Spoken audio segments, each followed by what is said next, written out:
Shalom, I'm Rabbi Sarah from Temple Beth, Hillel with our 2 minutes of Torah. This week our Torah portion is Eikev, found in the book of Deuteronomy. We have a lot going on here. Moses is still talking to the Israelite people, instructing them as they enter the Jewish Holy Land, the Promised Land. He reminds them that when they get into the Holy Land, it will be filled with a land flowing with milk and honey. They're going to be prosperous. We're going to have more than enough to eat. They're going to be satiated and filled. And what Moses is reminding them is that when you get into this state of goodness, of pleasure, to not forget where you've come from. You've wandered. You've been in a time of having manna. And so there are rules and guidelines that when you go from a place of not having to a place of having, that you be very careful. Moses tells them, make sure that you not only thank God for the food you're about to eat each and every day, but that you say it before you eat and after you eat. It's a reminder to not forget where God is in your life, to not forget hardships of the past. Somehow, when we are in a place of wealth and abundance, we stay thinking that it should always be that way, that we should never want again, and that it'll never be difficult. But when we reach that place of abundance, not only do we feel that way for ourselves, but we forget about the others in the world who have not.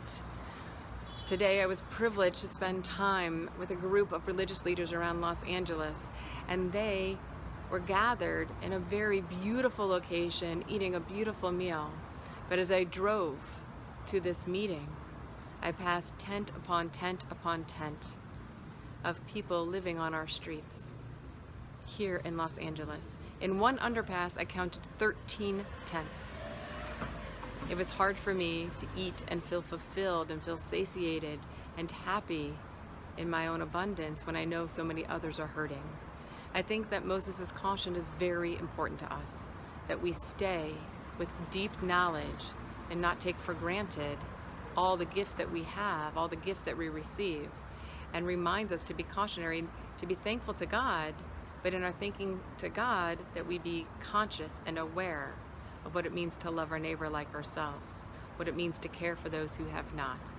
Many of us are in a place of abundance, in a place of joy, and we don't always remember every day just to appreciate it. I would suggest that along with appreciating, that we take the time to remember what it's like to have not, to reach our hand and open it wide. There should not be 13 tents in one underpass. There should not be a 20% increase in homelessness here in Los Angeles in the last year. Let us thank God abundantly for all the gifts that we have, and let us open our hands wide to serving others. Shabbat Shalom.